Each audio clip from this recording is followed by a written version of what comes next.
Alrighty. Hi there, everybody, and welcome back to another live episode of Prestige Liquids WW. My name is Andrew, and as always, it is fantastic to have you here with me again on another live stream video.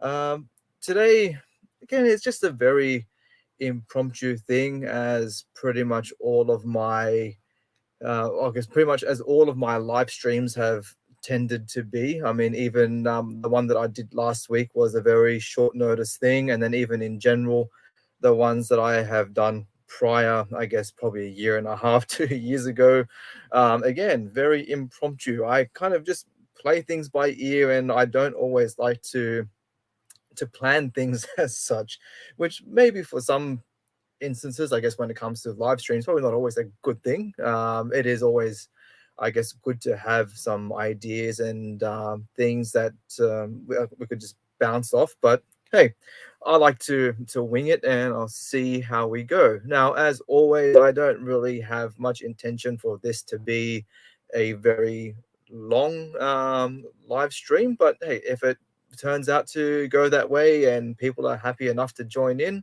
then yeah, we'll continue on for a little while. I've got a few whiskies here that I would like to. I guess I've tried them all before, but I guess I'll kind of do like a live review of them and just uh, talk about some like trends that I've kind of been noticing lately. I don't know, maybe it's just something in my head. I don't know, but yeah, just a little bit of like topics to talk about. So let's see. I say, and I'd also like to mention as well that if you're kind of new to the channel and you haven't yet done so, then please be sure to subscribe to the channel. I would really appreciate your support.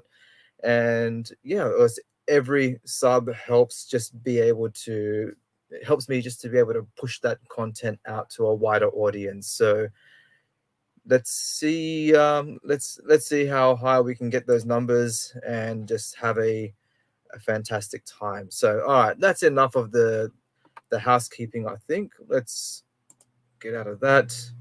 And I'd say, what am I going to start off with today? Oh, we got our first guest in today, the Whiskey Lovers Society. Greetings from Belgium, mate. It is fantastic to have you here on the live stream. Look, if you're up for it and you would like to join me in the chat, feel free to. I think I've put a link in the comment section there and also in the description box. So if you would like to join me for a chat, then please feel free to jump on in. If not, then you can just, I guess, sit tight and listen to me ramble. Um, so, well, let's see. Maybe you might be able to help me decide on what I would start off with. I've got the Glen Grant 10, a Glenlivet 15. I have the Glenlivet 12-year-old illicit still, and the Cardew 12-year-old as well. So I don't know. What do you reckon? What should I start off with for tonight? So yeah, you know what? You're on the train. All right, yeah, that's fine. All good. Um, what am I going to start off with? Choices, choices, choices. You know what? I think I might I might ease into it, and let's start off with what the illicit still. All right, screw it. Let's go with the illicit still. Definitely sounds like a good option. Got my glass. I need to work on getting some more space.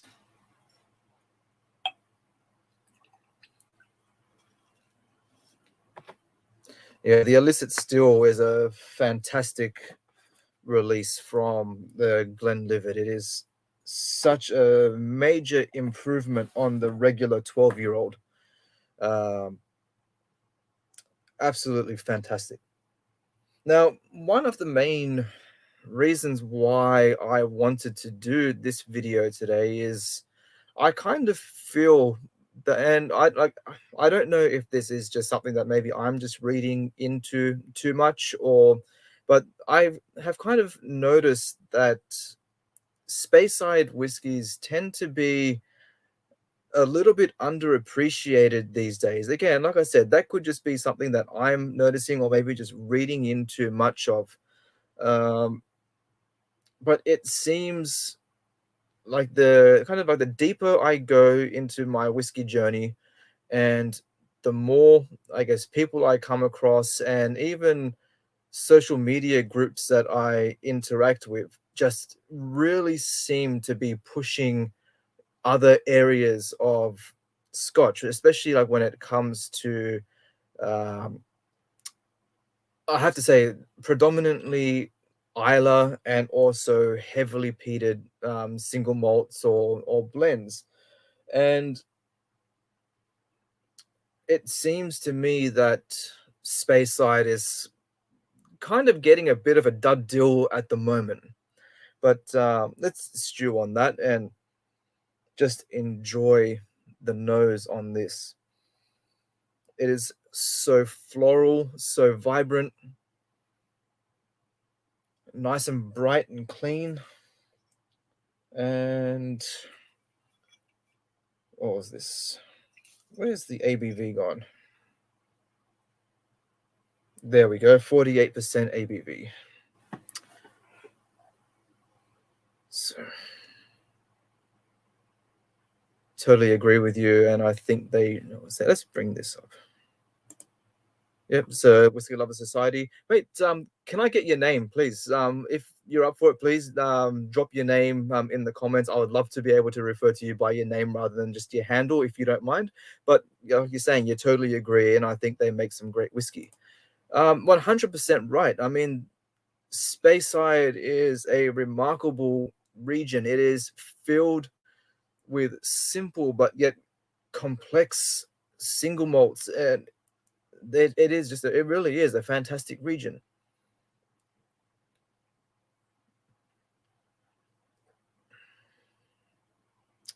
Good, nice to meet you.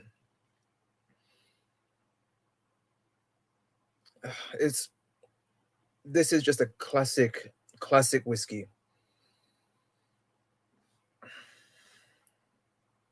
So like I said, the nose very floral, very fragrant, tons of vanilla, beautiful pepper, spice, and oak influence coming through. Milk chocolate, dark chocolate, cinnamon, cloves, honey, caramel. I mean, there's so much going on. This really is a beautiful example of a classic whiskey. And like going back to my comment before, of kind of noticing that Spacesides are becoming a little bit underappreciated. There's so many groups now, especially on Facebook, and I'm sure even on other platforms as well, where all people really want to talk about is like Isla, or Pete this and Pete that. Now, don't get me wrong, I love Pete. Again, I am a um, like self-approved Pete head, and I guess this may come across as a bit of hypocritical, but a lot of us are. Unfortunately, there's not really much avoiding that trait. There's hypocrisy everywhere, but hey, it's not always a bad thing. But I am kind of getting over the point that people make about being a Pete head, as if it's like this very important thing that um, getting into Pete is some type of rite of passage and things like that. I'm really getting sick and tired of that mentality. Like, you kind of join these groups, and all you hear is just people going on about Pete. And yes, Pete is fantastic. There's so many of us that just love fantastic peated whiskies. But again, there is more to whiskey and Scotch in general than just peated malt. I would, I am really curious to find out where this mentality stemmed from. That um, like that peat is like the final goal of whiskey enjoyment. That, and I don't know if I'm really saying this in the right way, but um, I say what are the words that I'm looking for? That like kind of once you go for peat, you're never going to go back. And I do understand the mentality to a certain degree. I was like that a little bit, especially early on in my journey. Once I had the peat bug, and for me, I was quite lucky that I was really able to get into peat from the very beginning. I mean, one of my first single malts that I tried was a Lefroy 10, and I loved it from the get go. So I've been one of those people that can say, yes, oh man, I loved Pete from the beginning. But you know what? At the end of the day, big deal. Who cares if it's something that you were able to get into, or that, yeah, so who cares if it's something that you were able to get into straight away, or if it was something that you had to steadily ease yourself into. I've just really gotten to the point where I don't care about that anymore. All I want is just a nice, enjoyable whiskey. Um, so, Gert, you're saying that a lot of people think that Speyside is Macallan. I can see that, and look, don't get me wrong. Oh, sorry, itchy nose. See, I'm so professional. And look, Macallan, they produce some remarkable whiskies, but unfortunately for a lot of people, they are very expensive and not always accessible for a lot of people.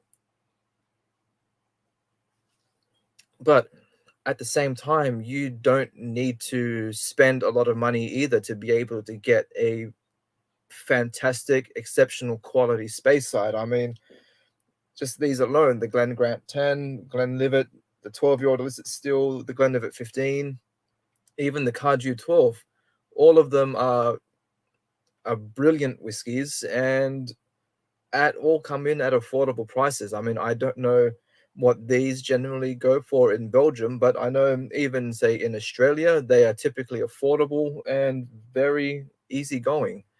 And for me, I kind of feel that people seem to have forgotten that Speyside Speyside style whiskies really have formed the basis and I guess the model of what a lot of other distilleries, especially international, aim to what they aim to achieve when they come to producing good quality whiskey. The Glencadam, fantastic, very affordable. The 15 and 10 is really good. Unfortunately, I haven't been able to find Glencadam very easily available in Australia, but it has been something that I've been wanting to try for quite a while.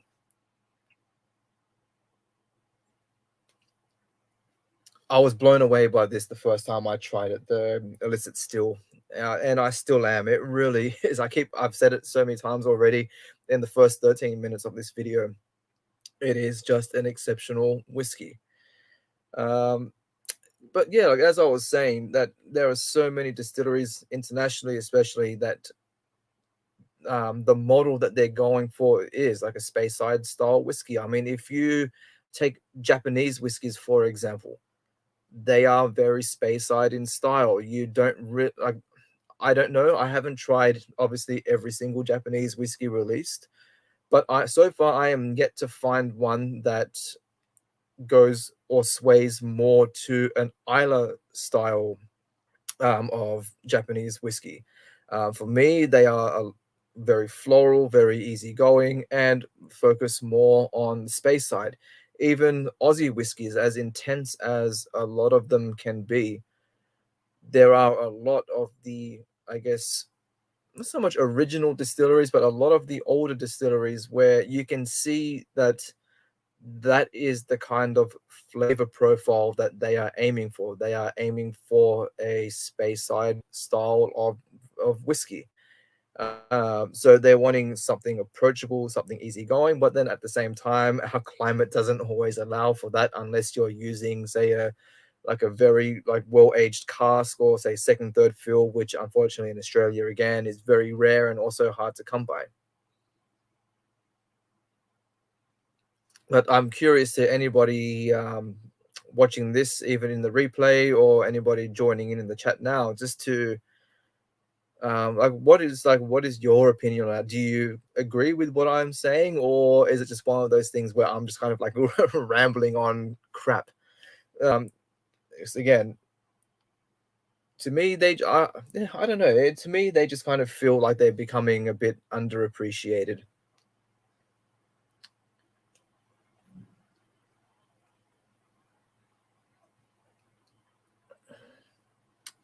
You're saying Yamazaki makes a heavily peated one.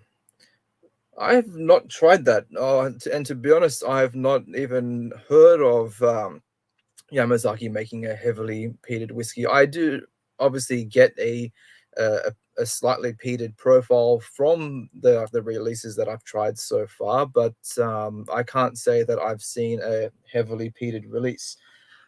Let's grab some water.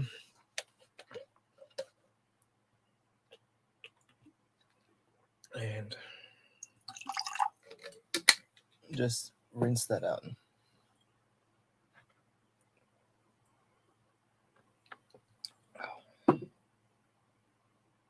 But yeah, I guess that was kind of a little bit of my rant. I don't know if rants are always my go-to thing, but again, yeah, that was just something that has been playing on my mind recently that I kind of just wanted to put out there and just to get other people's opinions. Also the Hakushu, yeah, also the Hakushu, I believe, use a bit of peat. But again, I've never tried anything, I guess, what you would consider heavily peated from Hakushu. I guess probably what I'm trying to get out, or say get at the end of the day, is that there's so many different mentalities and mindsets when it comes to, I guess, people's level of whiskey experience. And as I said before, it's kind of like for those who to get into peat, it's like once they've got their teeth into it and once they're hooked, it's like they do kind of seem to disregard everything else. And look, I will admit, I did the same thing. Once I started getting into, I guess, peated single malts, like I said, from the get go, I was hooked on Lefroy. Once I tried a few expressions from Lefroy, then I started getting into Ardbeg, Lagavulin. I had one Kauila, um, the Brooklady, the Port Charlotte, heavily peated as well. I've had, and I love peat, I really do. But I just do not see that as being the be all end all of whiskey. I think it does become a bit of like a ignorant point of view to think that every single whiskey has to be peated, because that's not the case. There is just fantastic and exceptional quality of whiskey everywhere that is unpeated. And unfortunately, I'm just feeling at the moment that they're flying under the radar. Um, all right. I'm going to move on to this one, the Cardew. So that's the Cardew 12-year-old. Good. It's unfortunate at the moment that you're on a train and not able to enjoy enjoy a whiskey. Oh, it's sounding a bit dry.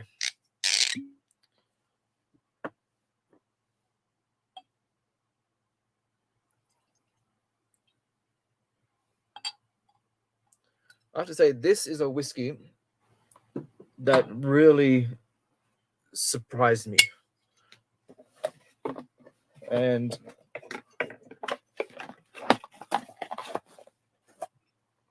again, sorry, what's your comment here? Saying, I think it's all about your taste profile. I'll bring this comment up because I think it's all about your taste profile. one of my friends only like the peated whiskey. I am not a big TCP iodine one, but do like a sherry one with a hint of smoke.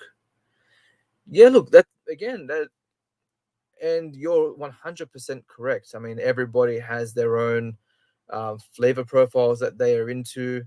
Um, and again, into not everybody is into peat. But again, it's just one of those things that it always seems to come up where I this could be taken a bit of the wrong way, but the way I'm kind of seeing the peat movement at the moment is kind of similar to to veganism to a certain degree. It's like when you have a whole group of people, you're gonna and say if one of them is a vegan, they're gonna put it out there straight away that yes, I'm a vegan and all that kind of stuff. I mean, obviously, you do have a lot of people that kind of keep that kind of aspect to themselves because one, to them, it's like a personal thing, and they don't want to, I guess, play on that too much. But then you do have, say, like a lot of, let's say, vegans in general that can be, I guess, quite aggressive in the way they come across to their veganism, and I find that the same with Pete heads as well. Um, I don't know. Are Pete heads like the modern day vegan in the whiskey community? It's like once you're a Pete head, you have to let everybody know that you're a Pete head. And sorry. Um, again, I claim hypocrisy. I used to do the same thing, but I don't know if I was always very vocal about it. It would be more so one of those things where, like, if people came up to me and asked me, "Do you love peated whiskey?" I'll be, "Oh yeah, man, I love peated whiskey," but I can't really remember if I was one of those people that would always be like, "Oh yeah, man, I'm a hardcore peat head. I love peat. I don't drink anything else. It's peat, peat, peat, peat, peat." And I do know, I guess, like a lot of people that are like that who are just hardcore Pete fanatics, and they really don't have any interest in anything else, which is kind of sad because I really feel that you are limiting yourself. Um, you're limiting yourself to a certain degree. But let's go on to this Kaju. Now, this is quite similar to the Glenlivet, but it is much more softer and a lot more subdued in flavor. Definitely a much lighter feel in comparison to the 48% of the illicit still. But again, that's one of the reasons why I picked up the Kaju 12 as well. Is that one? It is the only Kaju whiskey that I have available at home at the moment.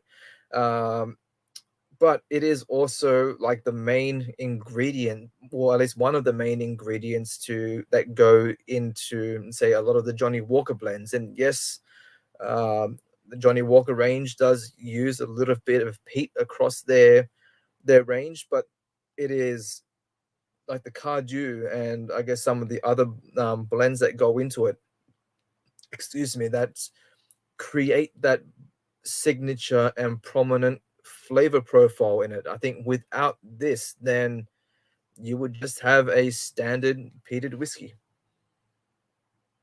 So on this, I get milk chocolate, again, quite floral,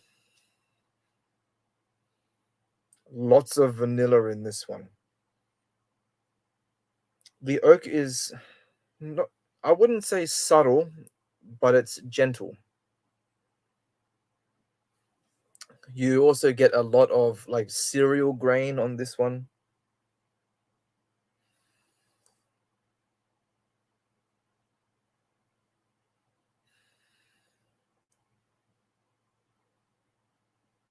What else? Touch of cinnamon and clove, but again, those are very light notes. You really have to search for them. But again, all in all, a very enjoyable whiskey.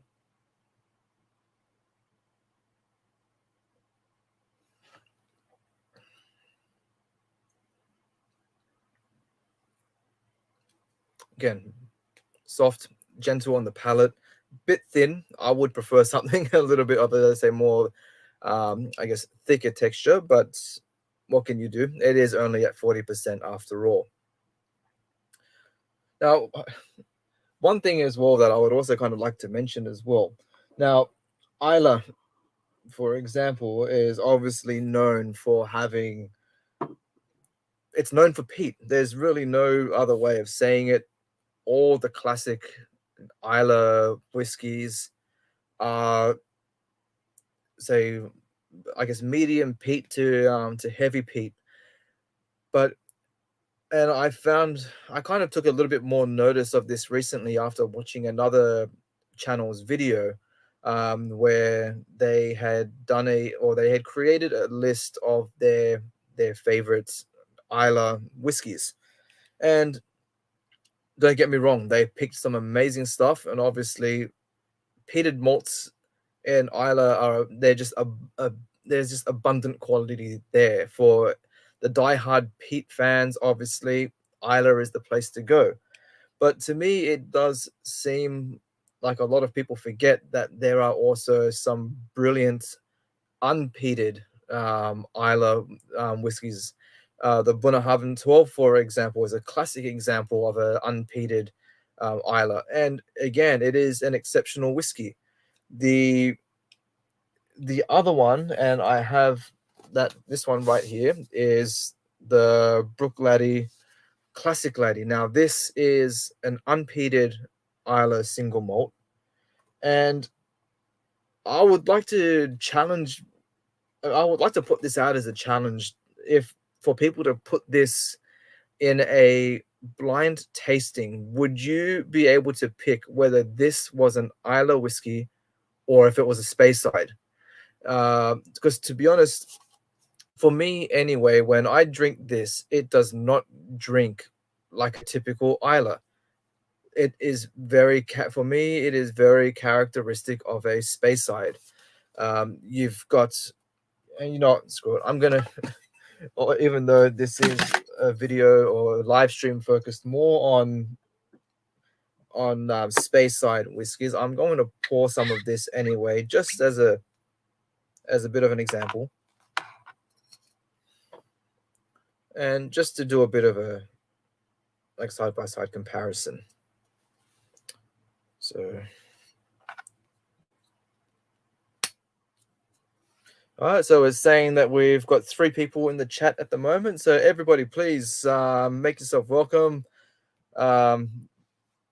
Say hello if you're up for it. Then, as well, please feel free to join me in the chat. I will share the link with you right here as well. Big Steph from Bikes, Burgers and Beers. Mate, if you're up for it, please come in and join me in the chat. Just hit the link in that comment section right there. If you're up for it, I'd love to be able to have a chat with you. So if you feel free to join in. Now, on the nose of this, I get tons of vanilla and vanilla cream, which ironically enough, as I mentioned in my review for this, I actually put this as being more of an Irish style, more of like an Irish style whiskey, where you get a lot of those vanilla and like the shortbread cream and all that kind of stuff. As if watching from bed, mate, I don't care. Pajamas and all, mate, just come and join in. But yeah, like, I do not feel that this noses, or at least at the moment, it does not nose like an Isla whiskey.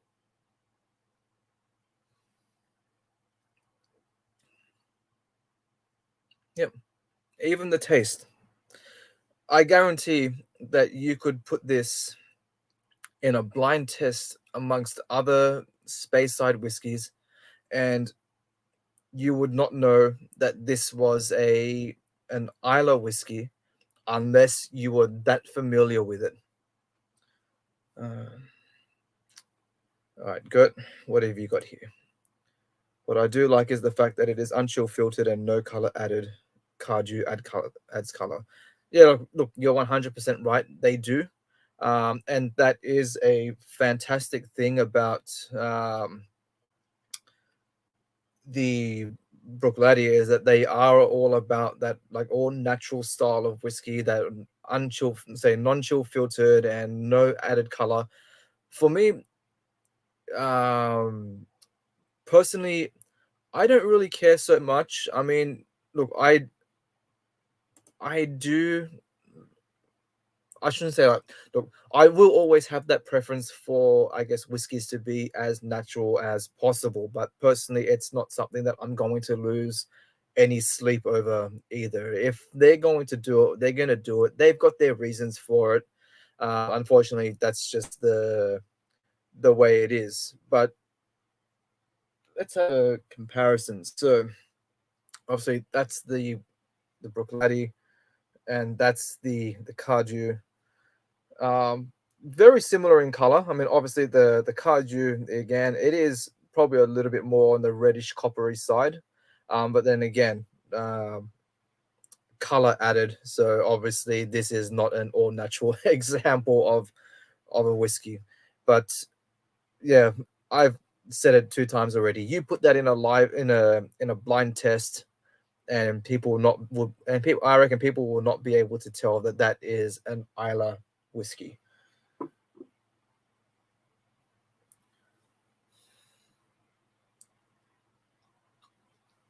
So, Steph, while you're in the chat, do you have a favorite whiskey region at all? I mean, I'm not sure how much of a whiskey drinker you are, but at the moment, I have been talking about Speysides and how I feel that they have been quite underappreciated lately. Is there a certain region of whiskey that you always find yourself going to? Oh, yeah, and for those of you who are not familiar um, with Big Steph from Bikes, Burgers, and Beers, right, I'll just bring your name up here so everybody can see it. If you are into motorbikes, burgers, and beers, make sure you go over to Steph's channel right now, subscribe to him and his podcast. Absolutely fantastic content. He's a fellow Aussie like me, and he's just sharing his bike riding journey and interviewing some absolutely fantastic people along the way. He's just showing some real fantastic and major support for the Aussie motorbike riding community at the moment. And he's got an extremely soulful voice that you just want to keep listening to. So man, that's again why you need to get into the to the video so we can all be gifted by your voice. All right, that's enough ass kissing. All right. Mm, brilliant stuff right there.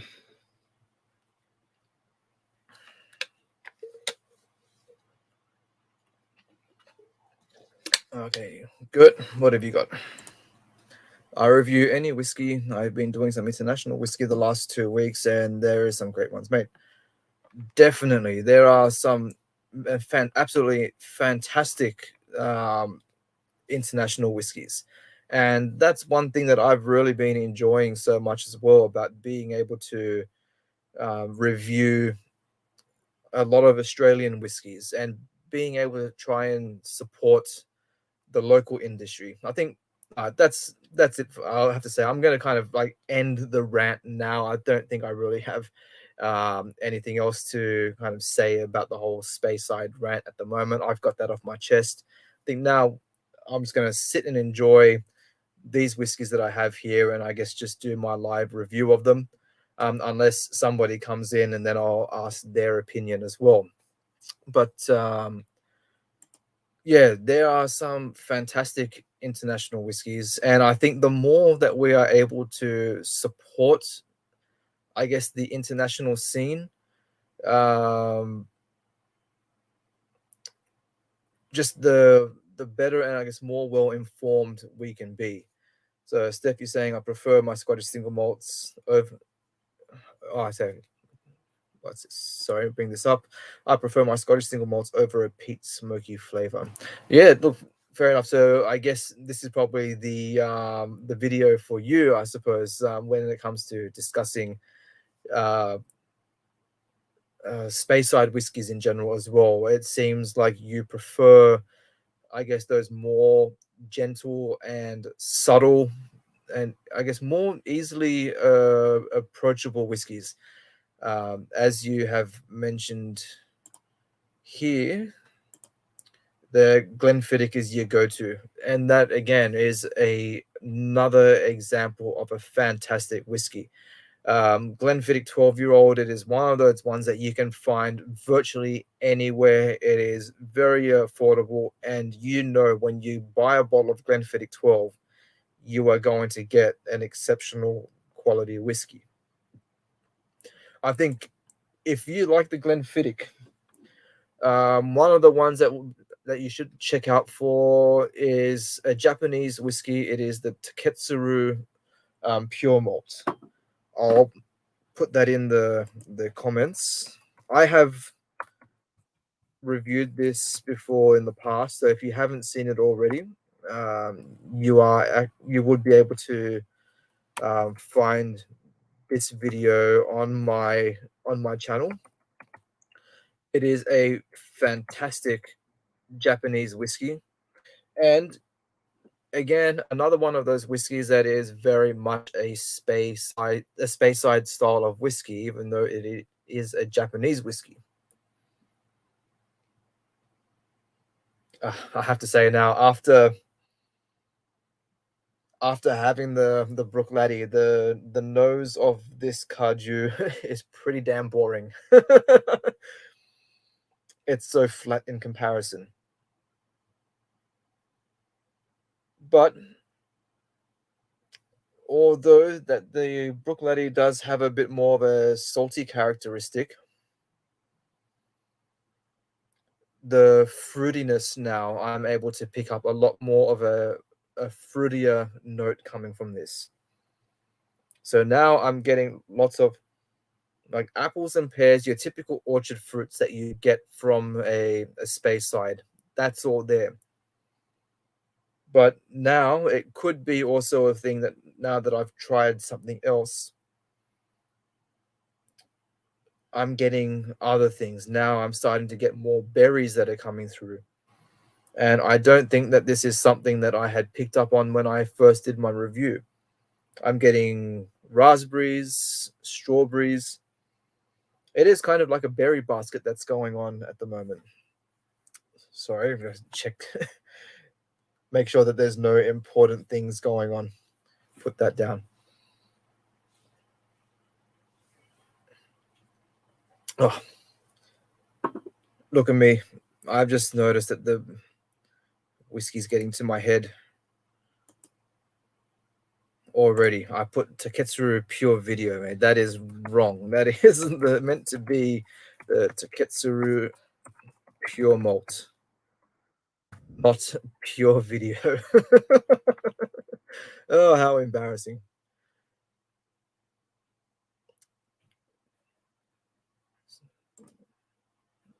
Ah, so you're saying you definitely tried them the wrong way around. I'll say, what do you mean by that? Do you mean more so in the sense that you have tried peated whiskies first rather than, I guess, softer style, or say more like Speysides or Highlands or something like that? And that's another thing as well.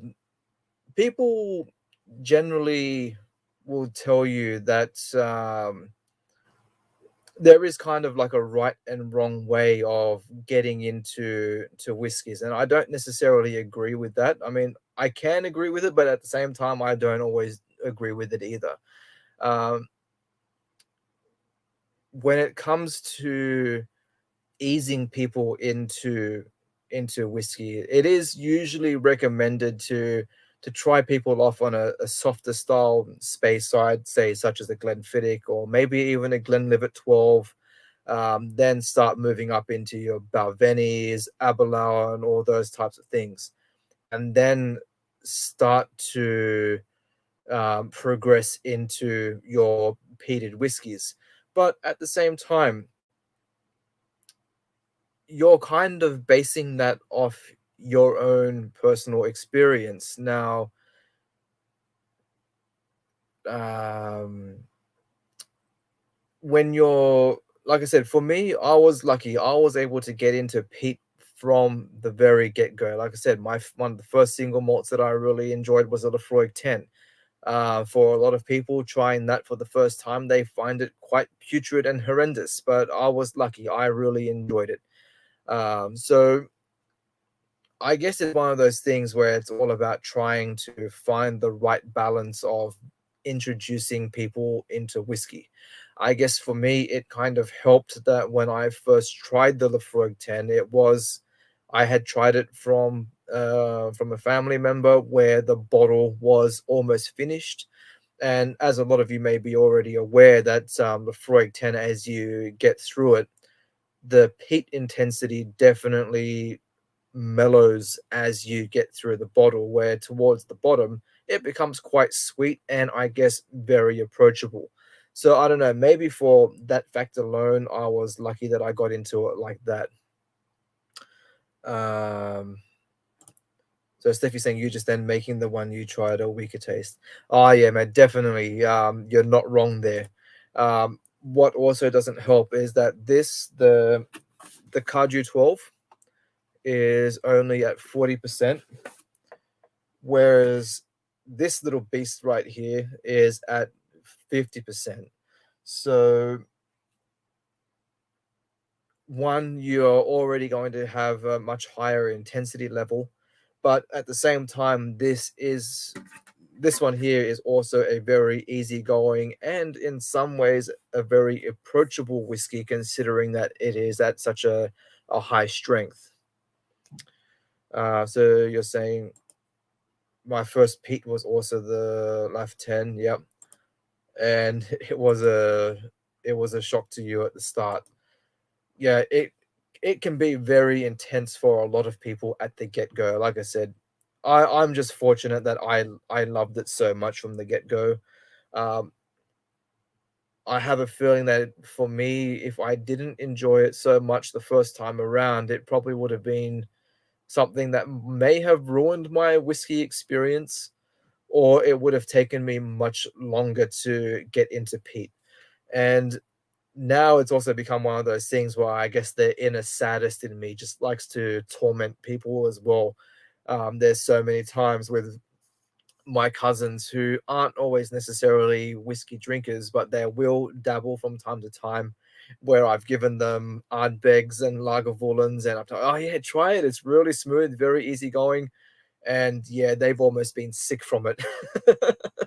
But again, that's just my inner sadist. And hey, I've got to have my fun when I'm introducing people to whiskey as well. So yeah, I'm really enjoying those berry influences that are coming through. Strawberry is not something that I typically get from a whiskey, but I guess if you're going to get it from it, it's going to be from a Speyside.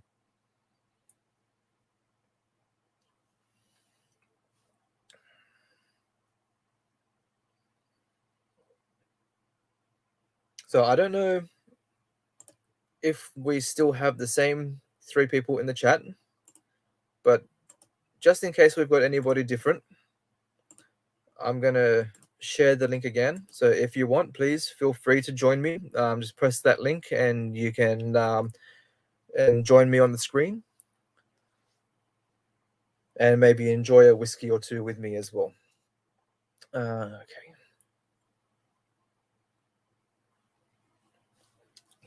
Finish that one. And like I said, that was the Kaju 12. So that is also one of the base ingredients for a lot of the Johnny Walker blends.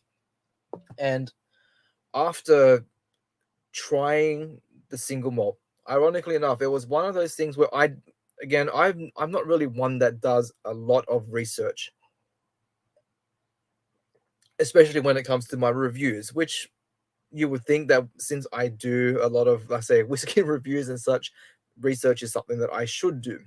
But again, I kind of figure that there are a lot of people that have already covered that kind of information before, and it's already out there. A lot of people have already mentioned it, so I kind of just like to get into the straight into the chat, or straight into the review, I should say. This old man gonna have to hit the hay. Thanks, man. I'll have to jump in next time, mate. Steph, it was great to have you in. Um, if you again another shout out, if you have not done already, please make sure you follow Bikes Burgers and Beers on Instagram. I think he's on Instagram, YouTube as well, and you can pretty much find his podcasts on like all like major podcast services.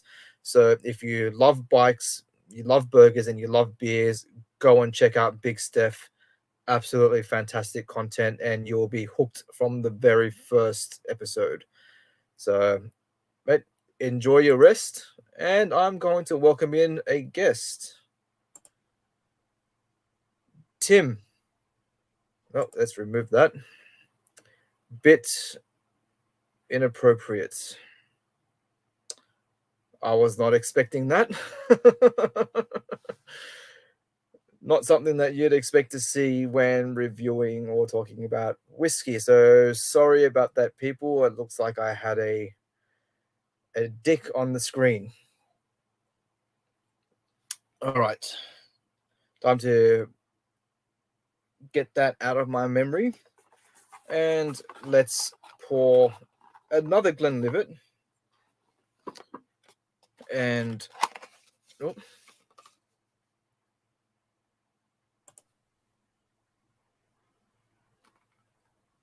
Steph, you there? Man, what is going on?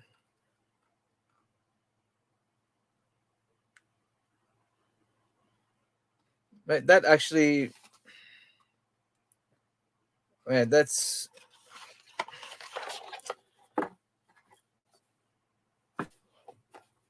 I'm quite disappointed with that. I'm so sorry to anybody watching this at the moment. I do not like my content being sullied by that. And yeah, my bourbon journey, mate. Again, yeah, sorry. I had no idea what was coming up with that. Again, that was one of my friends' profiles that came up, and it looked like they had gotten hacked in somehow. Um, yeah, but if you are if you are willing, please feel free to join in on the chat. There's the link there. I'm going to pour some of this right now. Yeah, the good old bots. People with nothing better to do.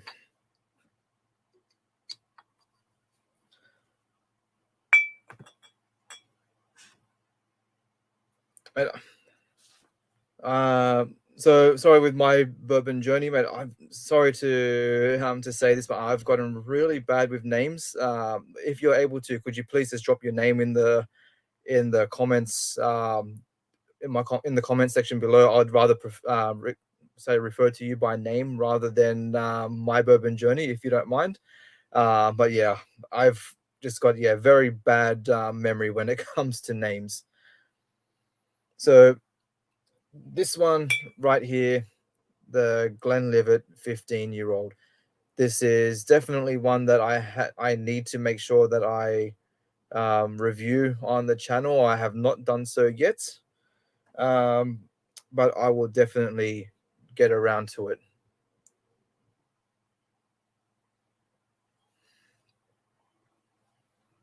The nose again on this, absolutely beautiful. So I believe they've used a French oak for this, but ironically enough,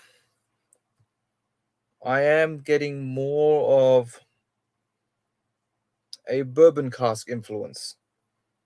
So I'm not too sure whether this has been just finished in French oak, or if it has been aged 100%. But considering that type of bourbon influence that I'm getting, it is mostly just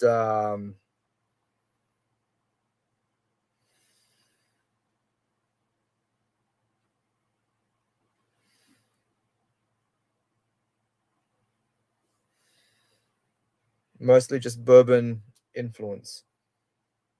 Now, Gert, if you are still in the video, if you are able to, please confirm with me in the comment section whether this is you before I add you in, because I do not want a repeat of what just happened before. So the nose on this is very fruity, lots of apple,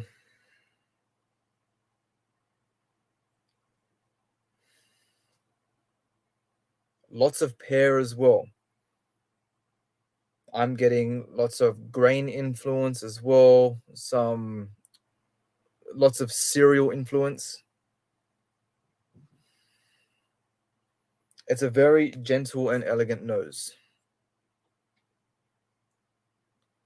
Again, this is only, sorry, the writing on this bottle is so small. 40%. So it is a very,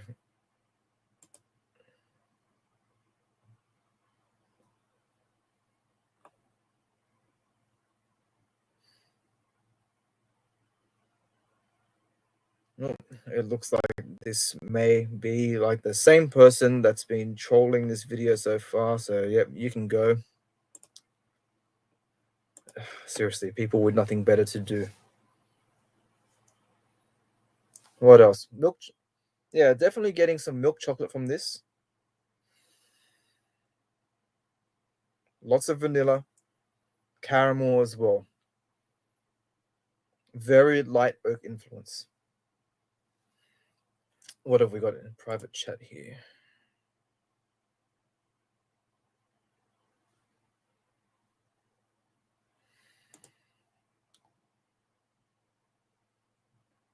Let's move on to the palette and see what we get on this one. So cheers.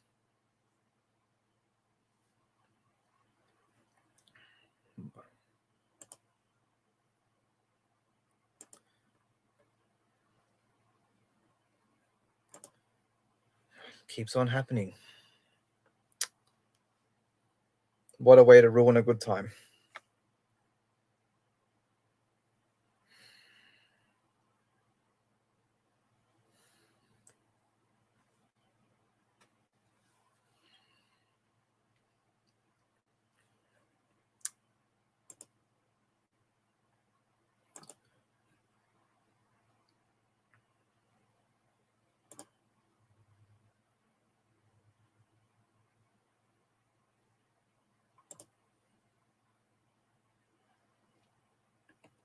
This is ridiculous.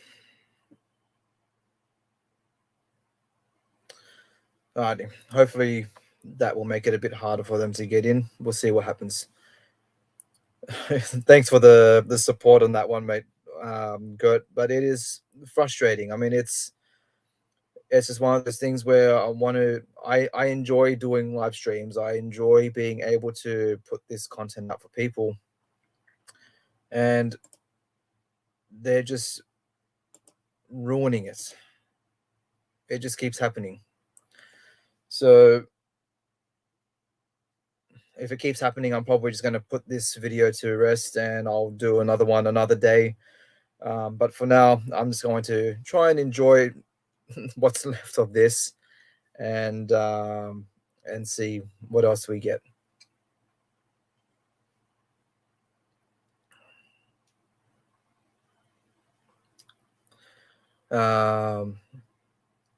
Lots of milk chocolate on the palate on this. Again, it's a very thin mouthfeel. Um,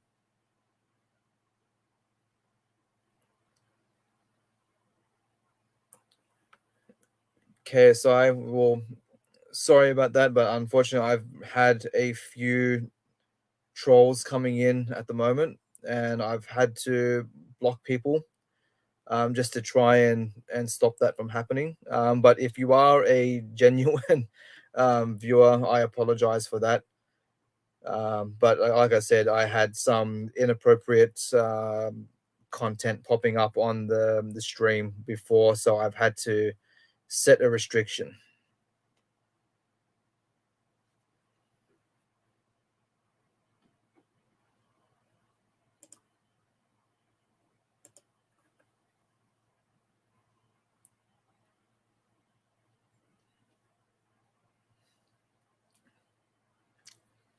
One thing that I'm also getting from this as well, which is something that you don't always get um, from a like a Speyside whiskey or a Scotch in general, is a bit of rye coming through as well. Um, so I'm enjoying those different types of grain influence and cask influence that's coming through.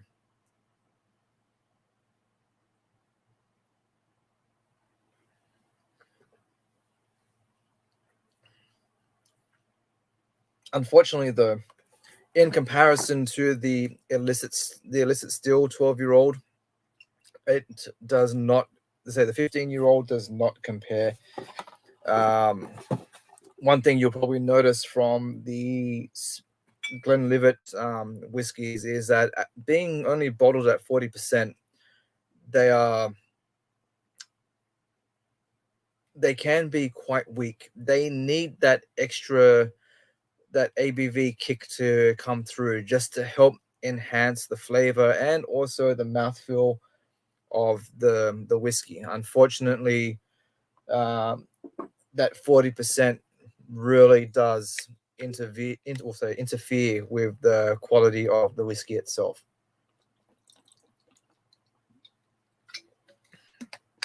Just a bit of water, stay hydrated.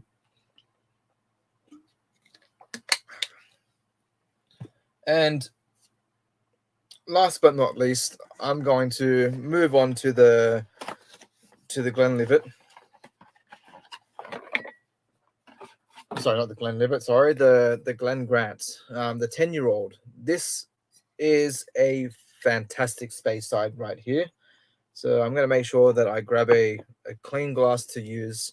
This will be the last one that I do for tonight, and then I think once this is finished, I'll call it a night. Unfortunately, I did start off having a nice live stream going on, and then it was ruined by idiots, unfortunately. So again, I apologize to anybody else that's stayed on for the rest of this so far, and let's hope that this doesn't happen too often. So, oh yeah, that's good whiskey right there.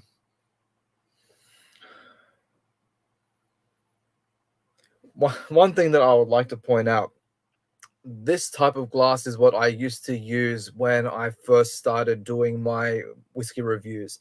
At the time, I did not have a Glenlivet. Sorry, what am I talking about? I did not have a Glencan glass available at the time. Instead, I was using these types of like little tulip glasses that I generally use for drinking port, and these are what I used for my first run of whiskey reviews before I had gotten my Glencairn. Uh, I used to be able to pick so much from these glasses before, but now, after moving on to the Glencairn, and then from that, once my Glencairn was broken, I have gotten this one, which is an amber glass. So this is like a hand blown tulip glass from I believe they're made in Poland. Um, I actually prefer this glass over the Glencairn. I find that it really directs um, the nosing notes, and I should say it enhances the nosing much more than your standard Glen can. But now that I haven't used I'll say this particular type of glass for a long time, it's really, I can notice that difference. And again, that is one thing that I'm very fascinated to see, and how I guess I have personally evolved across my whiskey journey. So cheers. Let's see how we go for this one. So again, this one right here is the Glen Grant 10-year-old. Glen Grant, again, another fantastic distillery. I've had this one, and I've also reviewed the Glen Grant the Arboralis, and it is a fantastic whiskey, very enjoyable. So let's get on with this, and let's see what we get for the nose. So cheers. Again, typical Speyside.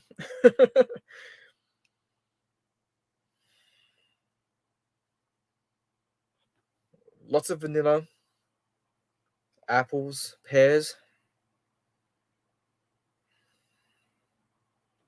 I'm picking up a lot of the chocolate notes at the moment. That's one thing that I've found kind of characteristic across all of these whiskies so far tonight, and that has been milk chocolate. I can't say that I've really noticed that all too much before, but I am definitely getting that note tonight. There's also quite a bit of like lemon zest coming along, and also like the lemon pulp. So I guess that's moving along more to like a lemon juice. What else? There's something else there. Bit of spice, a little bit of pepper, more of a white pepper note, but it's very soft. Caramel, kind of like a candy apple. So imagine like an apple that's been dipped in like a caramel. Sorry, toffee apple. That's what I mean. More of like a toffee apple type of thing. And let's see what we get on the palate. So cheers.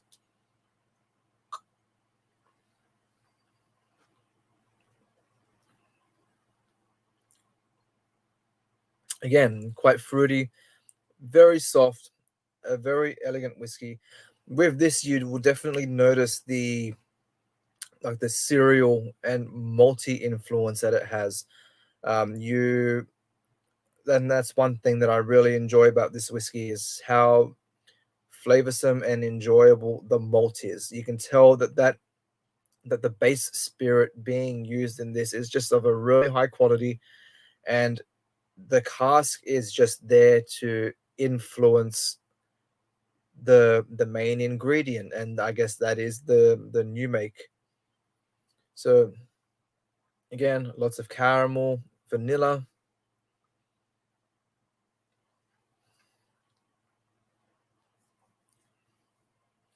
white pepper, but I'm also getting a bit more of like a black pepper note coming through as well. Vanilla cream, that's definitely one thing that's coming through as well. Kind of a lot of vanilla cream and shortbread. Um, what else? Again, milk chocolate. It has quite a bit of a milky essence to it. Very creamy. And one thing that I'm enjoying at the moment is how the texture just kind of thickens as you drink it. The finish, again, very light, excuse me, but also very approachable. It doesn't punish you in any way. It's very soft and gentle.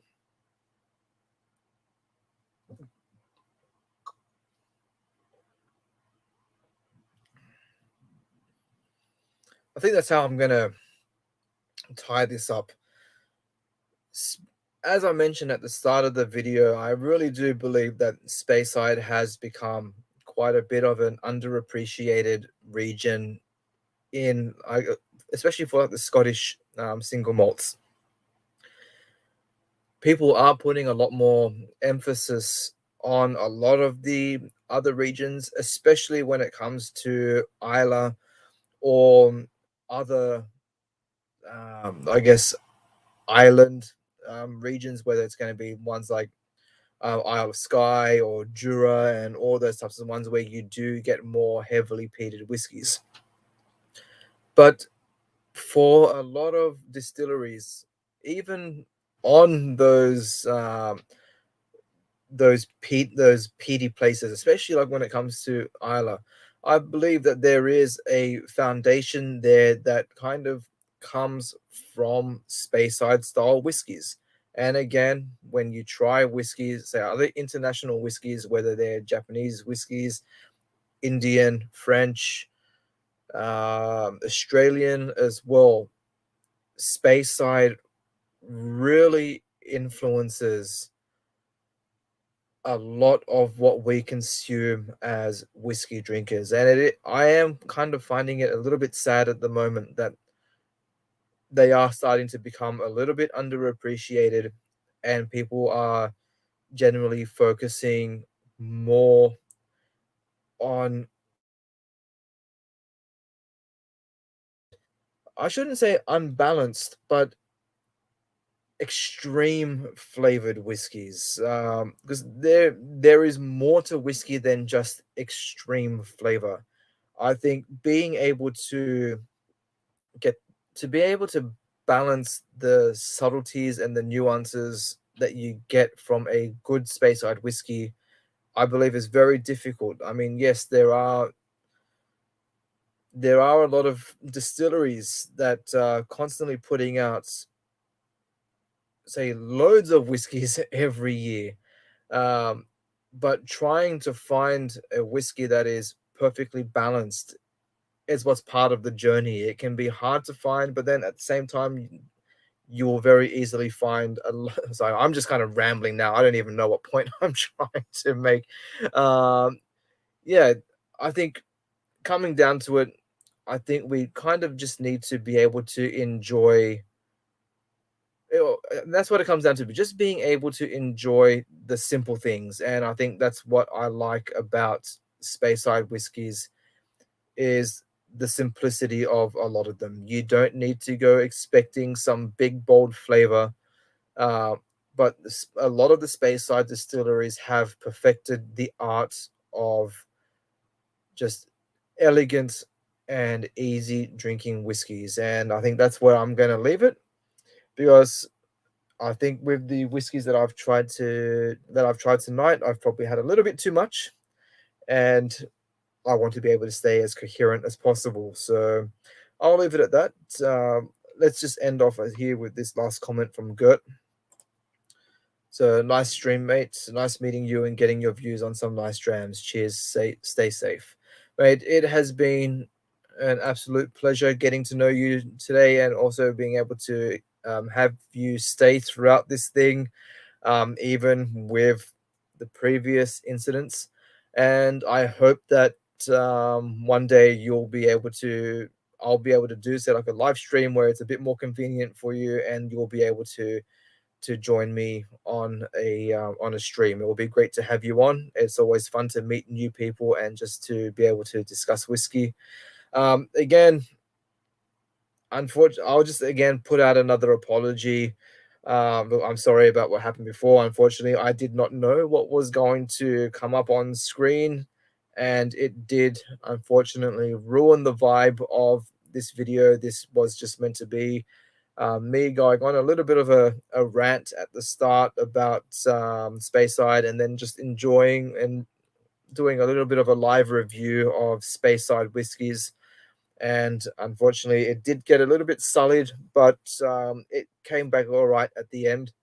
And again, I just thank you all for sticking through. If you've enjoyed this content and you would like to see more of it without, I guess, any pornography thrown in, um, make sure you hit that subscribe button and the bell notification. That way you can stay up to date with all future content, and you'll be able to join me again on another live stream. I do like to be able to chat with people as well. So those links always come in, and if you're free to join in, then please be sure to do so. But yeah, that's where I'll end it. My name is Andrew Kippis.